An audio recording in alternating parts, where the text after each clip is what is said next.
Pati ito ilang hollow block nila guys. O hindi ti. Ha? O di yung aso doon kanina. Tingnan nyo guys yung ano.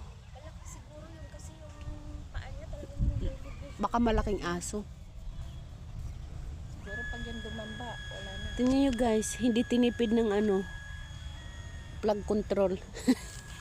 Ang hirap nito tingnan. Ang bigat. Tapos may solid pa oh. Wala siyang butas. Kaya hindi basta-basta. Oo, kaya ang mga bahay dito. Tingnan mo yung pinatungan ng bahay, di ba? Pinatong lang pala yan, be. Yung ano natin. Diyos ko Lord. Sobrang bigat. Be, yung bahay natin pinatong lang pala. Oo, pinatong lang yun.